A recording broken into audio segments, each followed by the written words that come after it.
Good morning to all. नमस्कार, जोहार। मैं एसएन विकास स्वागत करता हूं आप लोगों का डिप्लोमा फोरम में। आप लोग फिफ्थ सेमेस्टर के नए स्टूडेंट हैं और हम लोग का जो क्लास है वो है मेटलर्जी का। ठीक है, हम लोग मेटलर्जी पढ़ने जा रहे हैं। इससे पहले आपके इस धनबाद एरिया में मेटलर्जी का एज सच कोई ऐसे कोई पढ़ाई नहीं हुआ करता था।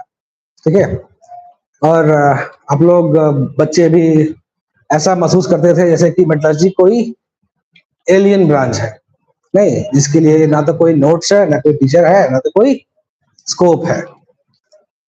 तो उन्हीं सब दिक्कतों को ध्यान में रखते हुए हम लोग शुरू करने जा रहे हैं एक नया इनिशिएटिव जिसमें हम लोग बात करेंगे मेटलर्जी के बारे में। ठीक है, तो फर्स्ट ऑफ ऑल मैं अपने बारे में आपको थोड़ा सा परिचित कर देता हूं, अपने बारे में आपको थोड़ा सा बता देता हूं। ठीक है, तो मेरा नाम हुआ एसएन विकास। ठीक है, और मैंने निफ्ट रांची, जिसको बोलते हैं national institute of foundry and fold technology से, जो कि रांची में अवस्थित है, तो वहां से मैंने बीटेक किया है मेटलर्जी में। ठीक है, मैंने बीटेक किया है मेटलर्जी में और मैं 5 साल तक जॉब भी किया हूँ। ठीक है, सीनियर इंजीनियर। ठीक है, वहां तक मैं रहा हूँ, 5 साल तक जॉब किया। उसके बाद मैंने जॉब छोड़ा है और मैंने जॉब छोड़ा अपने आईएएस प्रिपरेशन के लिए छोड़ा। ठीक है ना, और अभी आईएसएम धनबाद से पीएचडी करने का प्लान है। ठीक है, इसी साल तो पीएचडी में करने उतरूंगा अभी फिलहाल। ओके, तो ये तो रहा मेरे बारे में कि मैंने आपको बताया कि मैं कहाँ से बीटेक किया हूँ, मेटलर्जी में मेरा बीटेक है। ठीक है ना, अब बात करते हैं थोड़ा आप लोगों की।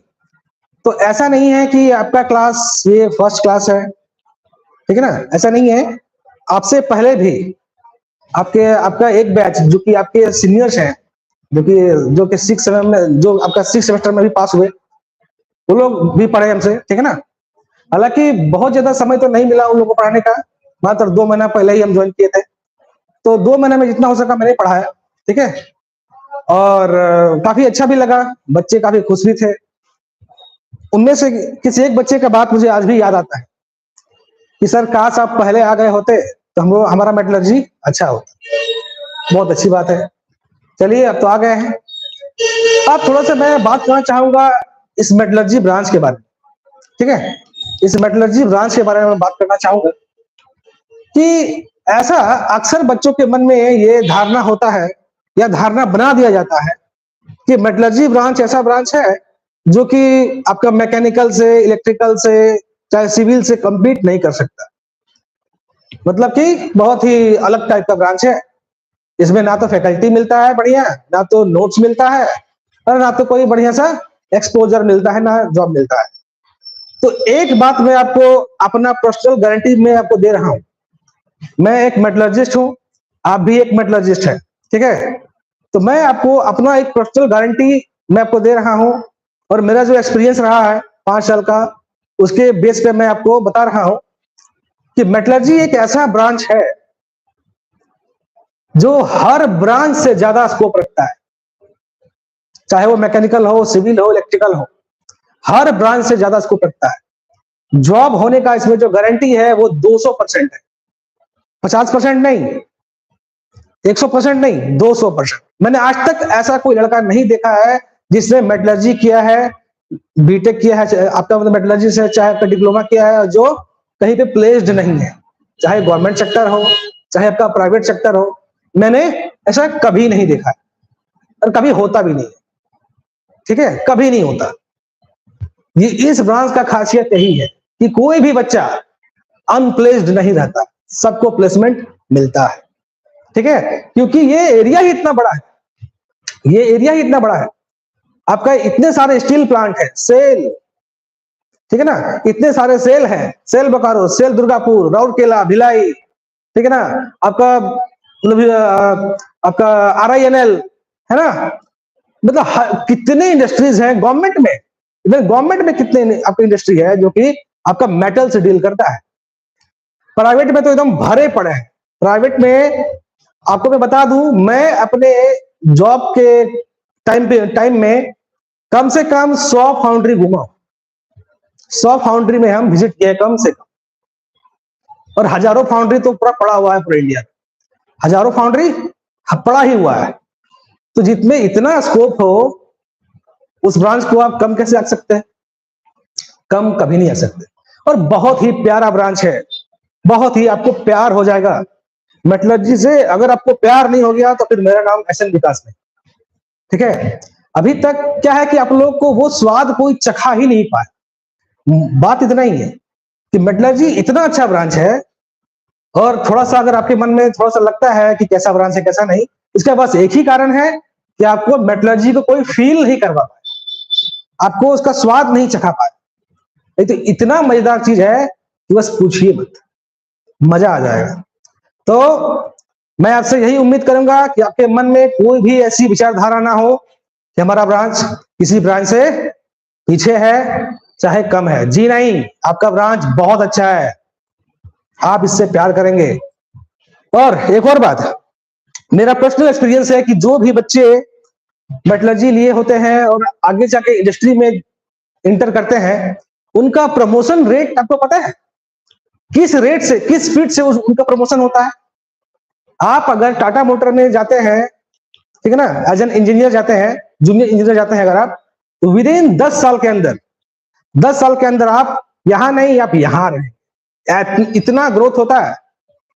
ठीक है, हाँ, लेकिन इस ग्रोथ के लिए आपसे एक चीज का रिक्वायरमेंट होता है, वो होता है कंसेप्ट। वो क्या होता है? कंसेप्ट। अगर आपको बेसिक कंसेप्ट नहीं है तो भैया जॉब में भी दिक्कत हो जाएगा और ग्रोथ में भी दिक्कत हो जाएगी। ये हर फील्ड में अप्लाई होता है, चाहे आप इंजीनियरिंग फील्ड में रहें, चाहे आप किसी भी फील्ड में। ठीक है, कंसेप्ट आना चाहिए आपको। और कोई रॉकेट साइंस नहीं है सब कि समझने में दिक्कत होगा। जी नहीं, एक समझाने वाला चाहिए, एक टीचर चाहिए ऐसा कि जो खुद पढ़ा भी हो मेटलर्जी और मेटलर्जी के फील्ड में काम भी किया हो। ऐसे बहुत सारे आपको टीचर्स मिल जाएंगे जो जस्ट सिर्फ पास आउट होते हैं मेटलर्जी से और आपका 1500 में पढ़ा देते हैं, और आप उनके चक्कर में आ जाते हैं। 1500 आपने देखा करे ये तो बहुत कम में पढ़ाई हो रहा है, आप आराम से घुस जाते हैं, लेकिन आप अपना नुकसान कर रहे होते हैं। आप अपना बहुत बड़ा नुकसान कर रहे होते हैं, क्योंकि वो आदमी आपको कंसेप्ट नहीं दे पाएगा, एक एक बारीकी को नहीं, वो आपको बता नहीं पाएगा, क्योंकि उसके पास होगा तो सिर्फ आपको सिर्फ किताबों का नॉलेज होगा, उसको प्रैक्टिकल एक्सपीरियंस नहीं होगा, उसको इंडस्ट्री का, प्लांट्स का, स्टील मेकिंग फैक्ट्री का, फाउंड्री का कोई नॉलेज नहीं होगा। तो विद्या वहीं पे अच्छा होता है जहां पे एक्सपीरियंस एक लेवल तक पहुंच जाता है, पढ़ाई का भी एक्सपीरियंस और आपका प्रैक्टिकल एक्सपीरियंस। मैं जो आपको पढ़ाऊंगा ना, वो आपको महसूस होगा कि जैसे कि आप देख पा रहे होंगे अपने आंखों के सामने, आप उसको देख पा रहे होंगे। जब मैं आपको पढ़ा रहा हूंगा उस समय आपको फील होगा कि आप अपने आंखों के सामने कुछ कुछ देख पा रहे हैं, महसूस कर पा रहे हैं। ठीक है, मेटलर्जी अक्सर बच्चा समझ नहीं पाता है, इसका बस एक ही कारण है, उसको ढंग से कंसेप्ट नहीं पढ़ाया गया, उसको ढंग से समझाया नहीं गया। ठीक है, अभी भी मैं चैलेंज करता हूं कि बहुत सारे 6 सेमेस्टर के बच्चे ऐसे होंगे जिनको आयरन कार्बन डायग्राम नहीं आता होगा। ठीक है ना, टीटीटी डायग्राम नहीं आता होगा। ठीक है, अगर मैं बोल दूं उनको कि आयरन कार्बन डायग्राम को थोड़ा सा बना के एक्सप्लेन कीजिए बढ़िया से, तो वो नहीं सकेंगे। और ये सच है, ये बिल्कुल सत्य है। अच्छा बताइए, जिस तरह से हिंदू धर्म में हमारा गीता है, गीता का इंपॉर्टेंस है कि नहीं? मुस्लिम धर्म में कुरान का इंपॉर्टेंस है ना? वैसे ही मेटलर्जी में आयरन कार्बन डायग्राम का इंपॉर्टेंस है। समझ में आ रहा है? आयरन कार्बन डायग्राम क्या है? आपका बाइबल है, आपका कुरान है, आपका गीता है, पूरा का पूरा मेटलर्जी का जान है, आत्मा है वही। अब बताइए, अगर आपको ये आत्मा आयरन कार्बन डायग्राम समझ में अगर नहीं आता है, आप क्या उम्मीद करेंगे? कल दिन आप अगर कंपनी में प्लेस्ड भी होंगे तो वहां पे आपको वो ग्रोथ नहीं मिलेगा, क्योंकि आपके पास कंसेप्ट नहीं है, आपके पास वो प्रैक्टिकल नॉलेज नहीं है। इसलिए बच्चों, आपसे मैं ये गुजारिश करूंगा कि यहां वहां भागने से इसका मतलब होगा कि आप अपने आप को धोखा दे रहे हैं। ठीक है, अपने आप को धोखा देना बंद कीजिए। और मैं आपसे फिर से ये गुजारिश करूंगा कि ये 4th सेमेस्टर, 5th सेमेस्टर और 6th सेमेस्टर, यही आपका मेटलर्जी का जान है।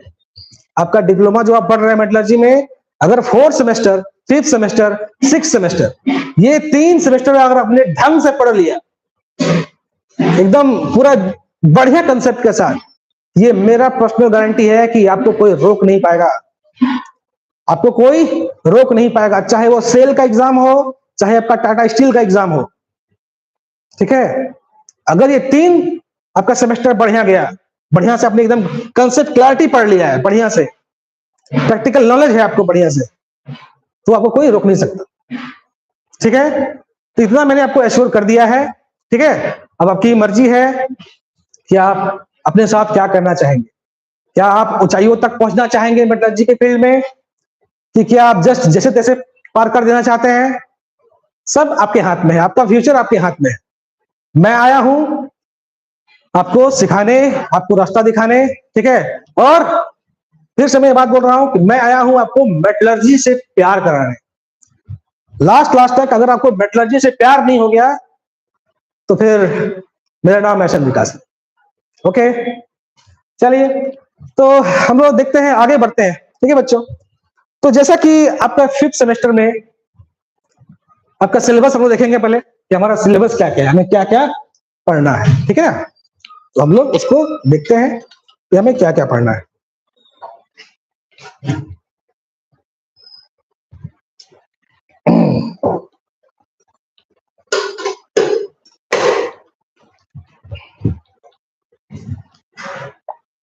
थोड़ा सिलेबस को मैं निकाल लेता हूं।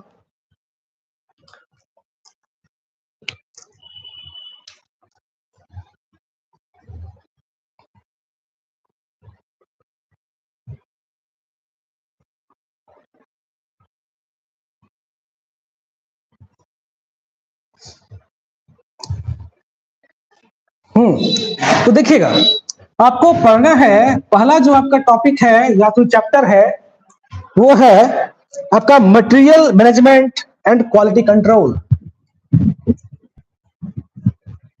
Material management and quality control. थोड़ा ध्यान दीजिएगा बच्चों। देखिए, आज का क्लास है इंट्रोडक्शन क्लास है। ठीक है, तो मैं तो पूरा डिटेल में घुसूंगा नहीं, लेकिन आपको इसका एक बेसिक आइडिया मैं आपको देना चाहूंगा। ठीक है, तो ये मटेरियल मैनेजमेंट क्या होता है और क्वालिटी कंट्रोल क्या होता है। तो मटेरियल क्या होता है भैया, आप जब जॉब करेंगे, आपका प्लेसमेंट कहां होगा, किसी न किसी प्लांट में, फैक्ट्री में होगा, जहां पे आपका क्या हो रहा होगा, स्टील मेकिंग हो रहा होगा, आयरन मेकिंग हो रहा होगा, आपका आपके फाउंड्री कहीं होगा, कहीं पे फोर्ज होगा। ठीक है ना, ओके। तो इन सब में क्या होता है, इन सब में कुछ प्रोडक्ट बनते हैं। क्या बनते हैं? कुछ प्रोडक्ट्स बनते हैं। तो वो प्रोडक्ट बनाने के लिए कुछ ना कुछ मटेरियल चाहिए होता है। नहीं, आप कुछ प्रोडक्ट बनाते हैं तो आपको उसके लिए क्या चाहिए होता है, उसको रॉ मटेरियल चाहिए होता है, कच्चा माल चाहिए होता है। ठीक है, तो कच्चा माल बहुत टाइप के हो सकते हैं। जैसे कि हम बात करें अगर किसी फाउंड्री का, फाउंड्री को जानते हैं, नाम सुने हैं ना। फाउंड्री मतलब क्या होता है, जहां पे मेटल को आपको मेल्ट करके किसी किसी मोल्ड में, मोल्ड क्या होता है, आपका एक सांचा होता है, नहीं, एक कैविटी होता है, एक किसी खास स्ट्रक्चर का कैविटी होता है जिसमें हम लोग मोल्टन मेटल को डाल देते हैं और वो उसमें आपका मोल्टन मेटल घुस जाता है और क्या होता है, फिर वहां पे वो ठंडा होता है। क्या होता है? सॉलिडिफाई होता है। ठीक है ना, क्या होता है? सॉलिडिफाई होता है। और आपका सॉलिडिफाई होने के बाद क्या होता है, वो जिस शेप वाला सांचा में, जिस शेप का मोल्ड में आपने उस मेटल को डाला था, वो उस शेप को पा जाता है। नहीं, बहुत सारे कंपोनेंट ऐसे होते हैं जो कि हमारा फाउंड्री में बनता है। ठीक है ना। आपके ट्रक के बहुत सारे ऐसे कंपोनेंट हैं, ठीक है ना, कि ट्रक के, जेसीबी के, कार के, बाइक्स के, बहुत सारे ऐसे कंपोनेंट हैं जो कि फाउंड्री में बनता है। तो मान के चलिए कि आप फाउंड्री में काम कर रहे हैं और फाउंड्री में कुछ एक प्रोडक्ट बन रहा है जिसका नाम है आर्म एक्सल। मान के चलिए कोई एक कंपोनेंट का नाम है आर्म एक्सल या फिर हॉब्सवेल, ठीक है, ये बन रहा है। ओके, चाहे आपका कि कोई और कंपोनेंट बन रहा है, ठीक है, तो कुछ भी बन रहा होगा। तो एक कंपोनेंट बनने के लिए आपको पहले क्या चाहिए? आपको मटेरियल चाहिए, नहीं, कच्चा माल चाहिए। तो कच्चा माल क्या हो सकता है? तो आपको चाहिए क्या? एमएस स्क्रैप चाहिए, पिग आयरन चाहिए, सीआरसीए चाहिए, ठीक है ना। फाउंड्री में सैंड का यूज होता है, फाउंड्री में बेंटोनाइट का यूज होता है, कोल डस्ट का यूज होता है कि नहीं होता है? ये सब क्या है? ये सब हमारे मटेरियल है। ये सब क्या है? हमारे रॉ मटेरियल है। और इन्हीं रॉ मटेरियल से हमारा एक प्रोडक्ट बनता है, ठीक है। तो जो मटेरियल आपके पास है उसको मैनेज करना पड़ेगा कि नहीं करना पड़ेगा? कितना है, कितना चला गया, कितना बचा है, कब मंगाना है, कैसे मंगाना है, किस क्वांटिटी में मंगाना है, मेरा किस रेट से खत्म हो रहा है मेरा मटेरियल, इसी को क्या बोलते हैं? इसको बोलते हैं मैनेज करना। क्या बोलते हैं? मैनेज करना। आप लोग भी कभी ना कुछ मैनेज किए होंगे। आपके अपने घर की शादी मैनेज किए होंगे, चाहे आप अपने हॉस्टल का सरस्वती पूजा मैनेज किए होंगे। कितना प्रसादी लाना है, कहां से मूर्ति लाना है, नहीं, कितना कितना पैसा है, कितना खर्चा करना है, इसको क्या बोलते हैं? मैनेजमेंट बोलते हैं। क्या बोलते हैं? मैनेजमेंट। तो आपके प्लांट में जितना भी प्रोडक्ट बन रहा है उसके लिए चाहिए रॉ मटेरियल, और रॉ मटेरियल को मैनेज करने को क्या बोलते हैं? मटेरियल मैनेजमेंट, ठीक है। क्या बोलते हैं? Material management. अच्छा, अब थोड़ा बात करते हैं क्वालिटी। क्वालिटी क्या हो सकता है? आप लोग बहुत नाम सुने होंगे क्वालिटी का। क्वालिटी मतलब होता है गुणवत्ता। क्या होता है? गुणवत्ता। किसी भी चीज में कितना गुणवत्ता है, क्या ये अच्छी क्वालिटी का है कि खराब क्वालिटी का? आप बताइए, अगर आपको सामान खरीदना हो तो आप कैसे क्वालिटी का खरीदेंगे? अच्छा कि खराब? जाहिर सी बात है कि अच्छा क्वालिटी ही खरीदेंगे। तो आपके प्लांट में जो सामान बन रहा है, आपके स्टील फैक्ट्री में, आपके फाउंड्री में, आपके फोर्ज में जो प्रोडक्ट बन रहा है उसका क्वालिटी कैसा होना चाहिए? अच्छा कि खराब? वो अच्छा होना चाहिए। कैसा होना चाहिए? अच्छा होना चाहिए।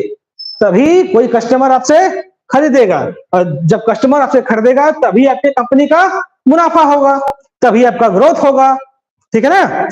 और आपका ग्रोथ होगा तो देश का ग्रोथ होगा, ठीक है। बात क्लियर? तो क्वालिटी, अच्छा ध्यान रखिएगा बच्चे, आप जिस फील्ड में है ना, आप जिस फील्ड में है, यहाँ पे क्वालिटी इतना इंपॉर्टेंट होता है कि 0.1% का भी अगर क्वालिटी में इधर उधर हो गया, 0.1% का भी, तो प्लांट आपका जो प्रोडक्ट है क्या हो जाता है? रिजेक्ट हो जाता है। समझ में आया? इतना मार्जिन होता है, इतना मार्जिन, कि अगर आपके प्रोडक्ट में 0.1 का भी अगर हेर फेर है, क्वालिटी खराब है 0.1 से भी, तो आपका प्रोडक्ट फेल हो जाएगा, आपका प्रोडक्ट खत्म हो जाएगा, उसको नहीं लिया जाएगा। तो जितने भी मेटलर्जिस्ट हैं उनसे ये उम्मीद किया जाता है कि क्वालिटी प्रोडक्ट बनाना है, और क्वालिटी प्रोडक्ट आप तभी बना पाओगे जब आपको पूरा कंसेप्ट आता हो, जब आप मेटलर्जी के एकदम रोम रोम को देखे हो, जब आप हर एक एरिया को जानते हो, हर एक चीजों को जानते हो, तभी आप अपनी कंपनी का मुनाफा करवा सकते हैं, तभी आप क्वालिटी बढ़िया कर सकते हैं, ठीक है। ओके, अच्छा, तो हम लोग क्वालिटी के बारे में पढ़ेंगे और क्वालिटी कंट्रोल कैसे किया जाता है उसके बारे में पढ़ेंगे, ठीक है ना। इस चैप्टर में हम लोग आपका मटेरियल मैनेजमेंट और क्वालिटी कंट्रोल के बारे में पढ़ेंगे कि क्वालिटी को कैसे कंट्रोल किया जाता है, क्वालिटी को कैसे मेंटेन किया जाता है। जब आपका प्रोडक्ट आउट ऑफ क्वालिटी होने लगेगा तब क्या किया जाता है, उसको कैसे मॉनिटर किया जाता है, मीन मीडियन मोड इस सब का भी यूज करके, ग्राफ्स का यूज करके, चार्ट का यूज करके, ठीक है ना, बहुत तरह का टेक्निक्स का यूज करके क्वालिटी को मेंटेन कराया जाता है। बहुत सारे स्टैंडर्ड होते हैं, ISI standard, American standard, British standard, इन सब स्टैंडर्ड को पढ़ा जाता है। उनमें जो जो चीजें लिखी होती हैं उनके हिसाब से हमें प्रोडक्ट को तैयार करना होता है, ठीक है। तो क्योंकि आज का क्लास इंट्रोडक्शन क्लास है, इसलिए इसमें हम ज्यादा अंदर नहीं घुसेंगे, बस खाली आपको हम एक ब्रीफली बता दिए कि आपको इसमें पढ़ना क्या है। ओके, और कैसे पढ़ना है, मुद्दे की बात यह है, देखिए आपको हर कोई पढ़ा सकता है कि पढ़ना क्या है, लेकिन कैसे पढ़ना है, उसका एप्लीकेशन कैसे है इंडस्ट्री में, ये आपको कोई सिंपल आदमी नहीं पढ़ा सकता। जिसको एक्सपीरियंस है कंपनी का, फैक्ट्री का, प्लांट का और पढ़ाई का, मेटलर्जी का, वही आपको बढ़िया से समझा सकता है, पढ़ा सकता है। ठीक है, तो आई होप कि आप मेरा बात को समझ रहे हो कि हम क्या बोलना चाह रहे हैं। ठीक है, नेक्स्ट में जो आपको पढ़ना है, नेक्स्ट में जो आपको पढ़ना है बच्चों, वो है हमारा स्टील मेकिंग। स्टील मेकिंग बहुत ही इंपॉर्टेंट, बहुत ही बीबीआई मतलब extremely important topic for your semester and for your entire career. ठीक है, अगर हम बोले कि अगर आपके इस पूरे 5th सेमेस्टर में अगर मैं 3 चीजों का नाम लूं जो कि आपके पूरे करियर के लिए, पूरे लाइफ के लिए बहुत इंपॉर्टेंट होगा, वो है स्टील मेकिंग, वो है heat treatment end of course corrosion. ठीक है, कोरोजन। ओके, तो फिलहाल देखते हैं हम लोग स्टील मेकिंग। स्टील मेकिंग से पहले क्या होता है, स्टील मेकिंग से पहले आपने पढ़ाई होगा आयरन मेकिंग, जिसमें ब्लास्ट फर्नेस में हम लोग आयरन मेकिंग करते हैं। कितने लोगों ने ब्लास्ट फर्नेस देखा है? अभी आप लोग सुने हैं कि आप लोग ट्रेनिंग करने गए हैं? नहीं सुने हैं कि आप लोग ट्रेनिंग करने गए हैं, कोई सेल गया है, कोई टाटा स्टील गया है। तो मेरा आपसे गुजारिश होगा कि आप लोग एक बार बहुत सामने से ब्लास्ट फर्नेस को देख के आएंगे, दिल दहल जाएगा। ठीक है, अगर दहलाना है तो एक बार ब्लास्ट फर्नेस देख के आइएगा, खासकर सेल बोकारो का। ठीक है, लगता है कि जैसे कोई झरना गिर रहा है। लिक्विड मेटल जो है ना, जब ब्लास्ट फर्नेस से नीचे गिरता है तो लगता है कोई झरना से पानी गिर रहा है। ठीक है, देख के मजा ही आ जाएगा। और अगर जिसको जिसको दीपावली बहुत पसंद है तो आपको दीपावली का भी मजा मिल जाएगा वहीं पे, इतना चिंगारी उठता है, मतलब मजा ही आ जाएगा। अभी तक हम उस मोमेंट को भूले नहीं है जब हम भी गए थे आपका सेल बोकारो में ट्रेनिंग करने के लिए। ठीक है, तो उस मोमेंट को हम भूले नहीं है, बहुत अच्छा लगता है। ठीक है, तो वो बात है, ब्लास्ट फर्नेस का यूज किया जाता है कहाँ पे, आपका आयरन मेकिंग में। और आई होप कि आपने आयरन मेकिंग पढ़ा होगा। आयरन मेकिंग करने के लिए क्या क्या चाहिए होता है, रॉ मटेरियल आपको पता ही होगा, आयरन और लाइमस्टोन, कोक, नहीं ये सब चाहिए होता है। आपके ब्लास्ट फर्नेस के बहुत सारे क्या होते हैं, आपके अब जोन्स होते हैं कि नहीं होते हैं। ओके, तो उसमें आपके ट्यूबर्स का यूज किया जाता है, हॉट एयर का यूज किया जाता है ना? बोथ रीजन, बेली रीजन, हर्ट रीजन, नहीं बेललेस टॉप, ऊपर में क्या होता है, बेललेस टॉप होता है। ओके, और नीचे से आपका मेटल गिरता है, स्लैग गिरता है, होता है कि नहीं होता? तो मैं आपसे यही उम्मीद करता हूं कि आप आयरन मेकिंग जानते होंगे। ठीक है, हम बात कर रहे हैं स्टील मेकिंग। स्टील मेकिंग जो होता है, अच्छा आयरन बनने के बाद ही हमारा काम क्या होता है, स्टील मेकिंग। ठीक है, तो आज से 50 साल पहले आपके स्टील मेकिंग के बहुत ही पुराने आपके टेक्निक हुआ करते थे। बेसेमर प्रोसेस, ठीक है ना, आपके ओपन हार्ट प्रोसेस। ठीक है, ये सब आपके पुराने क्या है, टेक्निक्स है। लेकिन आज के दौर में स्टील मेकिंग क्या होता है, बहुत ही मॉडर्नाइज हो गया है। क्या हो गया है, मॉडर्न होता है, काफी ज्यादा मॉडर्न वे में आपको बनाया जाता है स्टील को। जैसे कि अभी आप गए हैं बोकारो में, वहां पे देखिएगा आपका एलडी कन्वर्टर होगा। ठीक है, क्या होगा, एलडी कन्वर्टर, वहां पे स्टील बनता है। तो वहां भी इतना बड़ा कन्वर्टर होता है वो, और वहां पे जब ऑक्सीजन लॉन्चिंग हो रहा होता है मेटल के अंदर, जब ऑक्सीजन लॉन्चिंग किया जाता है, ऑक्सीजन को ब्लो करवाया जाता है उस मेटल में रिफाइनिंग करने के लिए, उसको देख के तो मजा ही आ जाए। नहीं तो बच्चे, अब मैं थोड़ा बात करना चाहूंगा आपसे। अभी हम मेकिंग को छोड़ते हैं, फिलहाल हम बात करते हैं स्टील। आयरन और स्टील में फर्क क्या होता है, बहुत लोग को ये पता है, बेसिक डिफरेंस क्या होता है आयरन और स्टील में। तो आयरन जो होता है उसमें क्या होता है, ये आपका सॉलिड सॉल्यूशन है, किसका, आयरन का और कार्बन का, ओनली आयरन एंड कार्बन। ठीक है, समझा? लेकिन स्टील क्या होता है, स्टील में आयरन कार्बन तो होता ही है, आयरन प्लस कार्बन होता ही है, प्लस इसमें बहुत सारे और भी एलिमेंट्स होते हैं, जैसे कि manganese, copper, sulphur, phosphorus, silicon, chromium, nickel, molybdenum, tungsten, vanadium, सब होता है कि नहीं होता है? तो ये सब मिलने के बाद आपका क्या बन जाते हैं? स्टील बन जाते हैं, ठीक है ना? अच्छा, अगर मैं आपसे पूछूं कि स्टील कितना परसेंट कार्बन तक को आप बोल सकते हैं स्टील? अभी आप सोचिए, और अभी जो मैं सवाल किया हूं अपने मन से पूछिए, क्या आपको इसका आंसर पता है? क्या आपको इसका बेसिक्स पता है? अगर नहीं पता है तो अपने आप से धोखा मत दीजिएगा, ठीक है? यही आपसे उम्मीद करेंगे कि आप खुद को धोखा नहीं देंगे। मैं यहां हूं आपको एकदम छोटी से छोटी चीजों को भी बताने के लिए।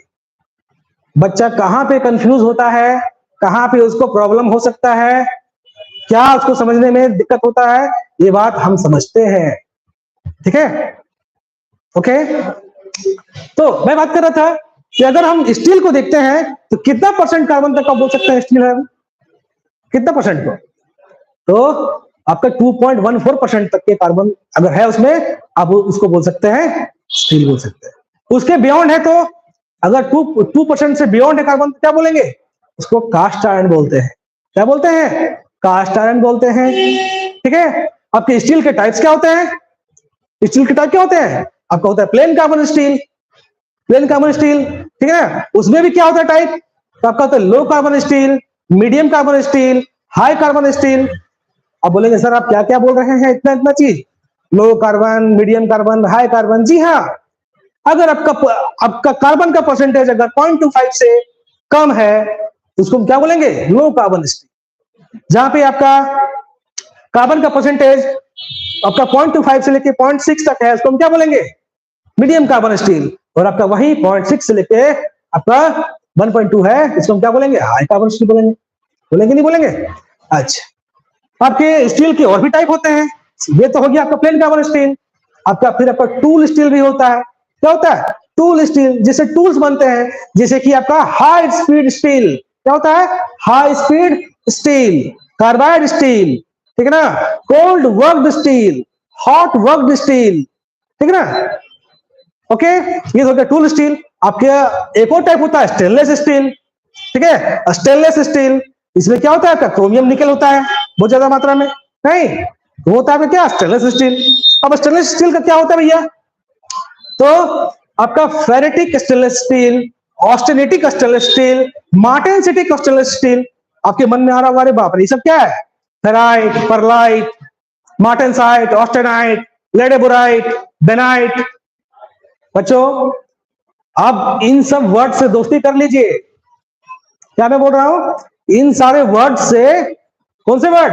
Ferrite, alpha ferrite, delta ferrite, austenite, pearlite, cementite, ठीक है? आपका ledeburite, martensite, coarse pearlite, fine pearlite, bainite. इन सब टर्म से दोस्ती कर लीजिए, क्योंकि यही आपके जिंदगी भर घूमता रहेगा आपके लाइफ में। एक मेटलर्जिस्ट के लाइफ में यही सब घूमता रहता है, ठीक है? यही सब फेज घूमता रहता है। ये सब क्या है? फेज है। अभी आपको जब हम शुरू करेंगे पढ़ाना, तो उस समय आपको हम बताएंगे कि फेज किसको बोलते हैं। अभी तो हम बोल दिए कि परलाइट एक फेज होता है, ऑस्टेनाइट एक फेज होता है, लेकिन अभी आपको उतना क्लैरिटी नहीं आएगा। लेकिन यकीन मानना है, मेटल, जय मेटल, ठीक है ना? मेटल की कसम यकीन मानना है कि आपको एक एक चीज कंप्लीट अंडरस्टैंडिंग के साथ समझ में आएगा, ठीक है? कंप्लीट अंडरस्टैंडिंग के साथ आपको समझ में आएगा। ओके, तो इन सारे चीजों को आपको हमेशा अपने लाइफ में लेके चलना होगा, ठीक है ना? तो हो गया ये सब बात। अब बात करते हैं स्टील मेकिंग का, ठीक है? तो बहुत सारे प्रोसेस होते हैं जिनसे कि स्टील मेकिंग हो सकता है। तो अभी जो मॉडर्न युग में जो आपका प्रोसेस हो रहा है, वो है आपका एलडी कन्वर्टर से, ठीक है ना? लींज एंड डुनामिट प्रोसेस से, ठीक है ना? आपके पुराने जमाने में हम लोग आपका थॉमस प्रोसेस यूज करते थे, ओपन हार्ट प्रोसेस यूज करते थे, बेसेमर प्रोसेस यूज करते थे, ठीक है ना? आज की डेट में वो सब क्या है? थोड़ा सा ऑब्सोलीट है। ऑब्सोलीट मतलब क्या, उतना ज्यादा यूज नहीं है। ठीक है, फिर हम लोग पढ़ेंगे आपका डिगैसिंग पढ़ेंगे हम लोग, स्टील मेकिंग में हम लोग पढ़ेंगे डिगैसिंग। ठीक है ना, आपका एलडी कन्वर्टर में जब हम लोग स्टील बना रहे होते हैं उसमें क्या होता है, ऑक्सीजन का लांसिंग किया जाता है। देखिएगा कि बड़ा सा क्या होता है, लैडल होता है। क्या होता है, बड़ा सा एक लैडल होता है जिसमें मोल्टन मेटल होता है। क्या होता है, पिघला हुआ लोहा होता है ना। उसमें एक ऊपर से आता है क्या, एक रॉड, एक आपका पाइप टाइप का आता है। ठीक है, उसको बोलते हैं लांस, उसको बोलते हैं ऑक्सीजन लांस, और उसी से ऑक्सीजन का पर्जिंग किया जाता है। और ऑक्सीजन का पर्जिंग करने से क्या होता है, ऑक्सीडेशन होता है, और ऑक्सीडेशन से क्या होता है, रिफाइनिंग होता है, और उसके बाद क्या बनता है, हमारा स्टील बनता है। ठीक है, तो बहुत ही डिटेल में पढ़ेंगे हम लोग, बच्चों याद रखना। आज तो सिर्फ इंट्रोडक्शन की क्लास है, आज आपको सिर्फ बताना है कि हमें क्या क्या पढ़ना है, लेकिन ध्यान रहे जब हम इस इन टॉपिक्स में घुसेंगे ना तो बहुत ही डिटेल में घुसेंगे। कोई भी ऐसा चीज नहीं होगा जो कि छूट जाएगा, बहुत डिटेल में घुसेंगे, बहुत डिटेल में। ठीक है, ओके। तो उसके बाद एलडी हम लोग पढ़ेंगे, उसके बाद भी हम लोग पढ़ेंगे आपके डिगैसिंग पढ़ेंगे। जब स्टील बनता है तो बहुत सारे गैस क्या होते हैं, ट्रैप उसमें हो जाते हैं, तो उन गैस को भी निकालना पड़ेगा ना, उसके लिए डिगैसिंग प्रोसेस होता है। बहुत सारे आपके डिगैसिंग प्रोसेस होता है, लैटरल डिगैसिंग होता है, स्ट्रीम डिगैसिंग होता है। ठीक है, वो सब हम लोग देखेंगे। फिर आपका सेकेंडरी, फिर आपका क्या आता है भैया, आपका सेकेंडरी स्टील मेकिंग आता है। ठीक है ना, जिसमें कि आपका आ गया बीओडी। ठीक है ना, आपका एओडी बीओडी आता है। एओडी का मतलब क्या होता है, आर्गन ऑक्सीजन डीकार्बोनाइजेशन।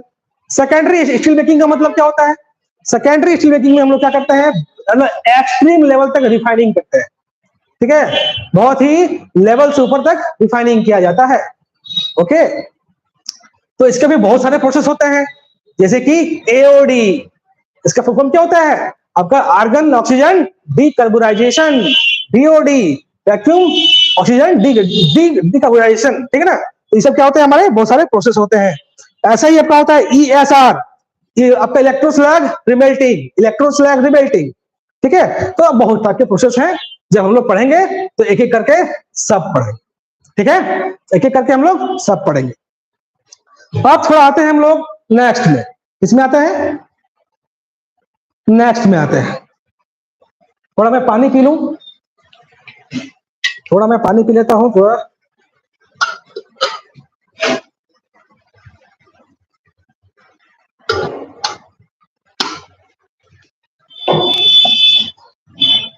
इसके बाद जो हम लोग पढ़ने जा रहे हैं वो है हमारा सबसे हॉट टॉपिक, सबसे जो हॉट टॉपिक है वो है हमारा हीट ट्रीटमेंट। हीट ट्रीटमेंट क्या है, हीट ट्रीटमेंट। बच्चों, हीट ट्रीटमेंट एक ऐसा प्रोसेस है जहां पे मेटल को आपका हीट किया जाता है, कूल किया जाता है, और उससे क्या होता है, प्रॉपर्टी चेंज हो जाता है। आपके पास कोई सॉफ्ट मेटल है, उसको हार्ड करना है, उसके लिए अलग आपका हीट ट्रीटमेंट होता है। ठीक है, आपका हीट किया जाता है, फिर उसको उसी टेम्परेचर में रखा जाता है, फिर उसको कूल किया जाता है। देखिएगा, हीट ट्रीटमेंट का खेल बस इतना ही है, हीट ट्रीटमेंट का खेल बस इतना ही है, इसमें मेटल को हीट किया जाता है। हीट किए हैं, मान लीजिए यहां तक हम हीट किए, आपका है 600 डिग्री सेंटीग्रेड, मान के चलिए। हमने शुरू किया, यहां शुरू किया, और हमने यहां तक इसको बढ़ा दिया, मान के चलिए आपका ये 27 डिग्री सेंटीग्रेड। ठीक है, हमने यहां शुरू किया, 600 तक पहुंचा है, अब यहाँ पे इसको हीटिंग बोलते हैं, ये हीट हुआ, और यहां से यहां तक क्या है, इसको हम होल्ड करेंगे, किसी टेम्परेचर पे इसको हम होल्ड करेंगे, इसको बोलते हैं सोकिंग टाइम, या फिर सोकिंग बोलते हैं इसको। उसके बाद इसको हम कूलिंग करेंगे, कूलिंग करेंगे। तो देखिए, हर एक हीट ट्रीटमेंट में जितना जो हम बोलने जा रहे हैं प्रोसेस, जैसे कि annealing, normalising, hardening, tempering, case hardening, nitriding, cyaniding, ठीक है ना, बहुत तरह का आपका हीट ट्रीटमेंट होता है। तो सब में एक प्रोसेस तो सेम रहेगा कि हीटिंग करेंगे, उसको हम गर्म करेंगे, हीट करेंगे, और हीट करने के बाद हम उसको हीट तो किए, उसके बाद उसको हम उसी टेम्परेचर पे हम कुछ देर तक रखते हैं, आधा घंटा 1 घंटा उसी टेम्परेचर पे हम रखते हैं, उसके बाद उसका कूलिंग होता है। अब असली खेल कहां पे होता है? तो असली खेल होता है कूलिंग करने में। हम फास्ट कूलिंग कर रहे हैं कि स्लो कूलिंग कर रहे हैं? क्या हम गर्म लोहा को, गर्म मेटल को हवा में ही कूल कर रहे हैं कि फर्नेस के अंदर ही कूल कर रहे हैं, कि उसको उसमें पानी में डाल के उसको कूल कर रहे हैं, कि बर्फ में डाल के कूल कर रहे हैं, कि ब्राइन में डाल रहे हैं? मतलब अलग अलग कूलिंग मीडियम होता है। आप उसको फर्नेस के अंदर, फर्नेस को बंद करके उसमें आप कूलिंग कर सकते हैं। गर्म लोहा को आप क्या करेंगे? आप हवा में छोड़ के उसको कूल कर सकते हैं, उसको आप पानी में डाल सकते हैं, कूल कर सकते हैं। आप लोगों ने लोहार देखा होगा, आई थिंक आप लोगों ने लोहार देखा होगा। लोहार क्या होता है भैया? जो कि लोहा से बने उपकरण बनाता है। तो लोहार को देखें, अपना भट्टी में क्या करता है? अपना भट्टी में जो बनाता है कंपोनेंट, उसको वो गर्म करता है, गर्म करता है, थोड़ा मारना पीटना हो गया, मार लिया, और तुरंत क्या करता है? पानी में डाल देता है। तो क्या है? तो हीट ट्रीटमेंट है। इससे क्या होता है? आपके प्रॉपर्टी ऑफ मेटल जो होता है वो चेंज हो जाता है। सॉफ्ट है तो हार्ड हो जाएगा। अब हाँ, डिपेंड करता है कि आपने कूलिंग कैसे किया है। फास्ट कूलिंग कर दिया है, थोड़ा स्लो कूलिंग किया है, थोड़ा और फास्ट कूलिंग किया है। तो कूलिंग पे मेन जो खिलाड़ी है यहाँ पे कौन है? कूलिंग। कैसा कूलिंग हुआ है? फास्ट कूलिंग हुआ है, स्लो कूलिंग हुआ है, मीडियम कूलिंग हुआ है, उसके हिसाब से आपका क्या होता है?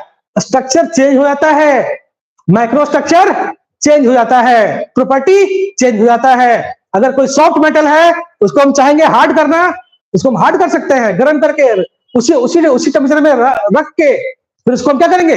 तुरंत पानी में डाल देंगे, तुरंत हम पानी में डाल देंगे। इसको बोलते हैं क्वेंचिंग करना। क्या बोलते हैं? क्वेंचिंग करना। ठीक है, तो वहां पे मेरा क्या हो जाएगा? हार्डनेस उसमें आ जाएगा। क्या आ जाएगा उसमें? हार्डनेस आ जाएगा। अगर आपके मेटल में इंटरनल स्ट्रेस है, ग्रेन साइज बड़ा है, अगर आपके मेटल में इंटरनल स्ट्रेस बहुत ज्यादा है, टूट रहा है, क्रैक हो सकता है, तो उस इंटरनल स्ट्रेस को हटाने के लिए हम लोग क्या करेंगे? एनिलिंग करेंगे, नॉर्मलाइजिंग करेंगे। आपको हार्डनेस बढ़ाना है, हार्डनिंग करेंगे। आपको थोड़ा हार्डनेस भी चाहिए, थोड़ा सा डक्टिलिटी भी चाहिए, तो आपको टेम्परिंग करना पड़ेगा। ये सब क्या है? हमारे बहुत टाइप के हीट ट्रीटमेंट प्रोसेस होते हैं। एक बात जान लीजिएगा कि हीट ट्रीटमेंट और माइक्रो स्ट्रक्चर दोनों क्या है? काफी इंटर रिलेटेड होते हैं। ठीक है, आपको मैं पढ़ाऊंगा कि माइक्रो स्ट्रक्चर कैसे हम लोग देखते हैं, क्या उसमें देखते हैं, क्या क्या फेजेस होता है। ठीक है, तो माइक्रो स्ट्रक्चर आप तभी समझ पाएंगे जब आपको आयरन कार्बन इक्विलिब्रियम डायग्राम बढ़िया से पता हो। समझ आ रही बात? आप किसी भी मेटल का माइक्रो स्ट्रक्चर आप तभी देख के समझ पाएंगे जब आपको सारा फेज पता हो कि फेराइट फेज क्या होता है, परलाइट फेज क्या होता है, ऑस्टेनाइट फेज क्या होता है, मार्टेनसाइट फेज क्या होता है, सीमेंटाइट क्या होता है, कार्बाइड क्या होता है। ये सब आपको पता होना चाहिए। तो ये सब जानने के लिए हम लोग को क्या पढ़ना पड़ेगा? हम लोग को पढ़ना पड़ेगा आयरन कार्बन इक्विलिब्रियम डायग्राम। और मैं चैलेंज करता हूं कि मैं जो पढ़ाऊंगा आपको आयरन कार्बन इक्विलिब्रियम डायग्राम, आपने ऐसा नहीं पढ़ा होगा। ठीक है, जब मैं अगला वीडियो जो बनाऊंगा तो मैं हीट ट्रीटमेंट का ही वीडियो बनाऊंगा। ठीक है ना? हम लोग जो शुरुआत में पढ़ेंगे वो आपका हीट ट्रीटमेंट ही पढ़ेंगे। Heat treatment plus steel making दोनों साथ साथ पढ़ेंगे, साथ साथ। ठीक है, तो हीट ट्रीटमेंट जब हम शुरू करेंगे तो सबसे पहले आपको हम क्या पढ़ाएंगे? आपको हम आयरन कार्बन इक्विलिब्रियम डायग्राम पढ़ाएंगे। ठीक है ना? उसके बाद हम आपको पढ़ाएंगे क्या? आपको पढ़ाएंगे TTT diagram, time temperature transformation diagram. TTT diagram क्या पढ़ाएंगे? टीटीटी डायग्राम पढ़ाएंगे। इसी को क्या बोलते हैं? सी कर्व, इसी को बोलते हैं एस कर्व। ठीक है, मतलब बच्चों प्यार हो जाएगा, प्यार। मेटलर्जी फिर आप भागेंगे नहीं। मेटलर्जी से आपको प्यार न करवा दिए तो बस जो बोलना है। ठीक है, आप अभी शायद मेटलर्जी से भागते होंगे कि यार कैसे होगा, कैसे नहीं होगा। हाँ, एक और बात ये भी कंप्लेन होता है बच्चों का कि मार्केट में हमें नोट्स नहीं मिलते हैं, तो कंसेप्ट समझ नहीं आता है। तो मैं इसकी गारंटी लेता हूं कि आपको हर एक टॉपिक का नोट्स मिलेगा, हर एक चीज का नोट्स मिलेगा और कंसेप्ट तो क्लियर होगा ही, ठीक है। तो आपको मेटलर्जी का चिंता अब नहीं करना है, ओके, ठीक है। तो मैंने क्या बताया कि जब हम लोग हीट ट्रीटमेंट पढ़ेंगे तो सबसे पहला काम क्या करेंगे, आयरन कार्बन इक्विलिब्रियम डायग्राम पढ़ेंगे। और जब तक आप लोग के सबके दिमाग में छप ना जाए वो डायग्राम, तब तक छोड़ेंगे नहीं, एकदम याद करवा कर रहेंगे, ठीक है। एक बार जहां बैठ गया उसके बाद देखिए, जैसे कि मैंने आपको बताया कि जैसे हिंदू धर्म में क्या है, बाइबल आपका गीता है, मुस्लिम में कुरान है, वैसे ही भैया मेटलर्जी में आयरन कार्बन डायग्राम है। ये आना ही चाहिए आपको। आप चाहे किसी का भी इंटरव्यू में बैठ जाइए, टाटा का, सेल का, इसरो का, डीआरडीओ का, बार्क का, किसी का भी आप इंटरव्यू में बैठिएगा, आपको आयरन कार्बन डायग्राम आपको पूछेगा ही पूछेगा। तो आप लोग रिस्क नहीं लेंगे, ठीक है। आपका धर्म है ये कि आपको आपका कंसेप्ट क्लियर करना है आपको अपना। सिर्फ 500 1000 के लालच में आप जहां तहां पढ़ लेते हैं और आपका कंसेप्ट अधूरा रह जाता है, ठीक है। तो अधूरा कंसेप्ट नहीं होना चाहिए, नहीं तो फिर इंटरव्यू में फंसिएगा। इंटरव्यू में एक सिंपल सवाल पूछ देगा आयरन कार्बन से, आप बोल नहीं पाइएगा, फिर वहीं पे खत्म, ठीक है। तो जिस चीज में हम इतना जोर दे रहे हैं उस चीज को आपको भी जोर देना है, आपको भी समझना है चीजों को, ठीक है। अच्छा, तो हम लोग पहले आपका आयरन कार्बन डायग्राम पढ़ेंगे, फिर इसकी पढ़ेंगे आपका टीडीटी डायग्राम पढ़ेंगे, जिसको सी कर्व भी बोलते हैं, एस कर्व भी बोलते हैं, ठीक है। उसके बाद हम लोग पढ़ेंगे कि कितने टाइप के हीट ट्रीटमेंट होते हैं, एनेलिंग, नॉर्मलाइजिंग, हार्डनिंग, टेम्परिंग, ठीक है ना, मार टेम्परिंग, ऑस फॉर्मिंग, ऑस टेम्परिंग, ठीक है, केस हार्डनिंग, नाइट्राइडिंग, साइनाइडिंग, बहुत तरह की चीज हम लोग पढ़ने जा रहे हैं, सब पढ़ेंगे। इसके बाद जो हमें पढ़ना है बच्चों, इसके बाद जो हमें पढ़ना है वो क्या पढ़ना है, आपके टॉपिक में जो टॉपिक है, चैप्टर है, उसका नाम क्या है थोड़ा देख लेते हैं सिलेबस में। तो इसके बाद आपको पढ़ना है मिनरल ड्रेसिंग। क्या पढ़ना है, मिनरल ड्रेसिंग, मिनरल ड्रेसिंग पढ़ना है। अब ये क्या होता है मिनरल ड्रेसिंग, आपको कभी चोट लगा है, आपको कभी चोट लगा है पैर में, हाथ में, तो घाव के सामने क्या होता है, ड्रेसिंग होता है ना, क्या वही है क्या कि मिनरल को ड्रेस कर देंगे, जी नहीं, ठीक है। बताइए हमारा आयरन कहां से आता है, लोहा कहां से मिलता है हमको, आयरन ओर से मिलता है।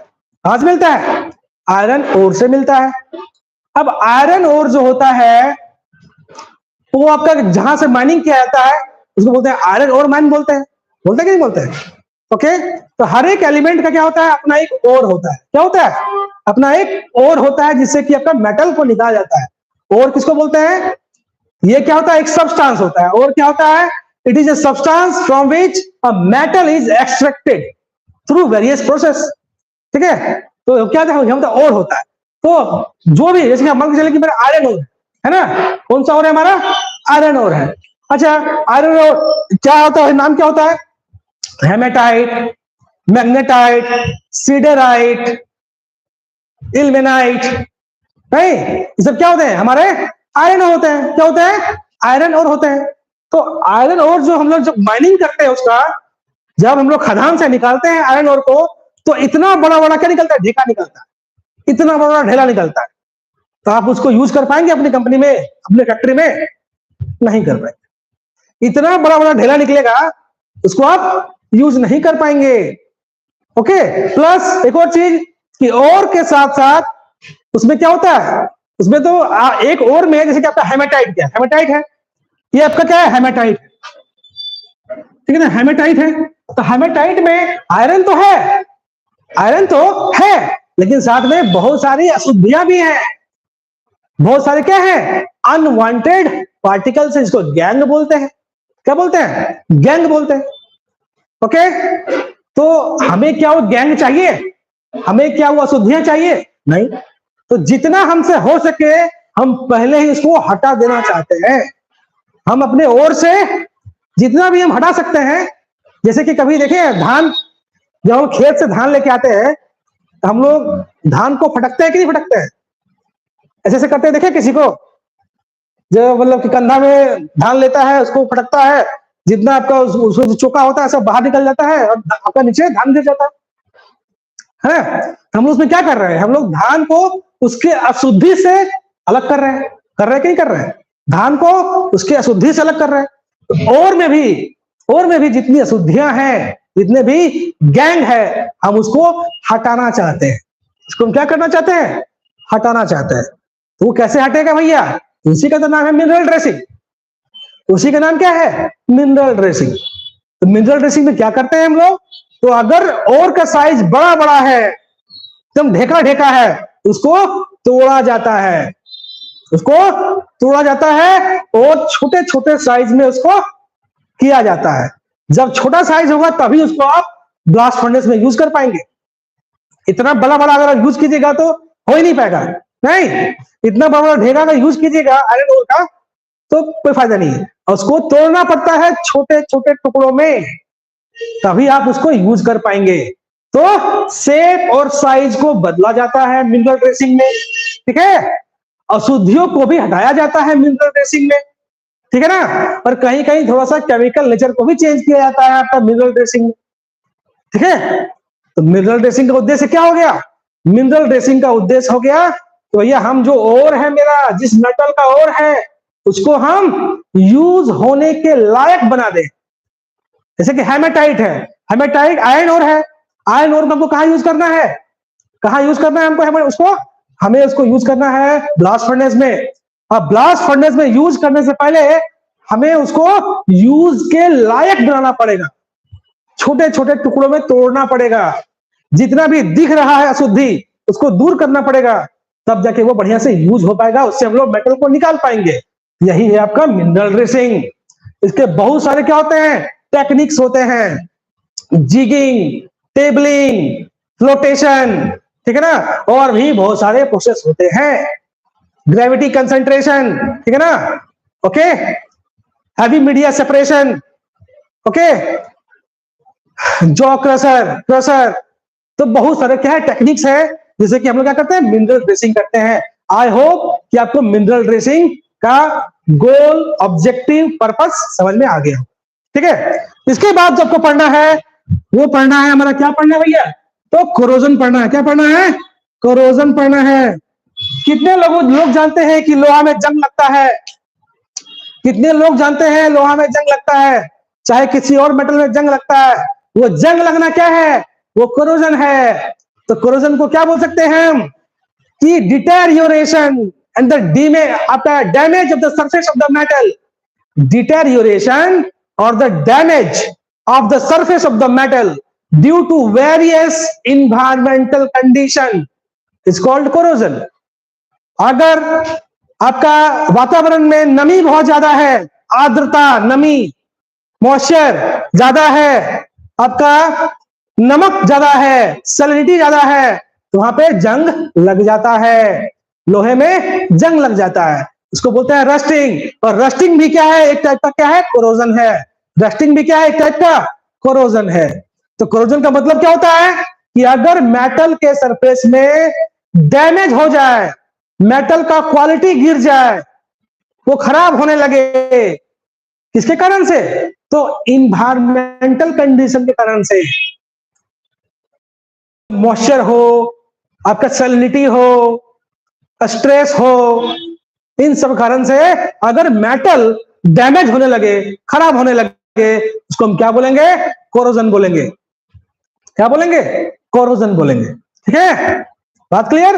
तो जंग लगना भी क्या है? कोरोजन है। तो इस चैप्टर में हम लोग पढ़ेंगे कि कोरोजन क्या होता है, कैसे लगता, टाइप का कोरोजन होता है, जैसे कि पिटिंग कोरोजन, क्रेवाइस कोरोजन, ठीक है ना, रस्टिंग, है ना। तो आपके बहुत टाइप के क्या होते हैं? कोरोजन होते हैं, ठीक है। तो इन सब कोरोजन के बारे में हम लोग जानेंगे एक एक करके। अच्छा, इसके बाद हम लोग देखेंगे कि कोरोजन होने का मैकेनिज्म क्या है, वो कैसे वो होता है, मैकेनिज्म मतलब किस विधि से वो होता है कोरोजन, ठीक है। उसके बाद हम लोग पढ़ेंगे कि कोरोजन को रोकने का क्या उपाय है, रोकने का क्या उपाय है? देखिए बच्चे, अगर आपके मेटल में कोरोजन होता है तो लॉस है कि नहीं है? बिल्कुल लॉस है। आपका घर का अगर किवाड़ी, खिड़की, दरवाजा लोहा का है और वो अगर खराब हो जाता है कोरोजन के कारण, तो आपको फिर से लगाना पड़ेगा। तो इकोनॉमिक लॉस है कि नहीं? तो ये मेटलर्जिस्ट का धर्म है कि वो कोरोजन को बढ़िया से जाने, समझे, पढ़े। ठीक है, ताकि ये भी सुनिश्चित करना होता है क्वालिटी, प्रोडक्ट का क्वालिटी, कि भैया आपके प्रोडक्ट में जंग ना लगे। नहीं, इसका भी ख्याल रखना पड़ता है किसको? मेटलर्जिस्ट को। ठीक है, तो आपका ये धर्म बन जाता है कि आप कोरोजन को भी बढ़िया से पढ़ेंगे, उतना ही इंपॉर्टेंस देंगे। अगर हमारे देश में आज जितना भी लोहा, स्टील सब है, अगर उसमें कोरोजन को ध्यान न रखा जाए तो हमारा देश का अर्थव्यवस्था क्या हो जाएगा पता है आपको? एकदम खत्म हो जाएगा। अगर जितना भी हमारा स्टील बन रहा है, सब में अगर कोरोजन लग जाए, हमारा देश आगे बढ़ नहीं पाएगा, सब तो खराब हो जाएगा। 5 साल में, 10 साल में सब खराब हो जाएगा। सब खराब हो जाएगा तो क्या हम लोग फिर से बनाएंगे? इतना सारा पुल, इतना सारा बिल्डिंग क्या फिर से बनाया जा सकता है? नहीं। तो कोरोजन इतना बड़ा चीज है, ठीक है, तो समझना है। और हम लोग पढ़ेंगे कि कैसे, किन किन मेथड से हम लोग कोरोजन को रोक सकते हैं। बहुत सारे मेथड होते हैं, गैल्वेनाइजिंग, कोटिंग, ठीक है ना, आपका पेंटिंग, ठीक है, ओके। बहुत तरह के क्या होते हैं, आपके मेथड भी होते हैं, हम सबके बारे में पढ़ेंगे। तो मैंने आपको 5th सेमेस्टर में क्या पढ़ना है वो सब कुछ बता दिया है, ठीक है, एक ब्रीफ आइडिया आपको दे दिया है। आई होप कि आप हमसे कनेक्ट कर पाए होंगे, हम पे भरोसा कर पाए होंगे, ठीक है। और मैं फिर से बोल रहा हूं कि बच्चों, आपको अपना 4th सेमेस्टर, 5th सेमेस्टर और 6th सेमेस्टर मेटलर्जी को एकदम घोल के पीना है आपको। और ये मेरा गारंटी है कि अगर आपने ये काम कर लिया तो कोई भी एग्जाम हो, ये तो कॉलेज से एग्जाम तो ये बच्चा वाला चीज है। कॉलेज से एग्जाम पास करना क्या है? बच्चा वाला चीज है। हम बोल रहे हैं जॉब वाला। चाहे एग्जाम सेल का हो, चाहे वो एग्जाम टाटा का हो, इसरो का हो, डीआरडीओ का हो, बाग का हो, कहीं का भी हो, आप पीछे नहीं हटेंगे। एक बार में एग्जाम को उड़ा देंगे आप। और आपसे कोई अगर इंटरव्यू में पूछता है तो वहां भी आप बोका बन के नहीं रहेंगे, क्योंकि आपके पास क्या रहेगा?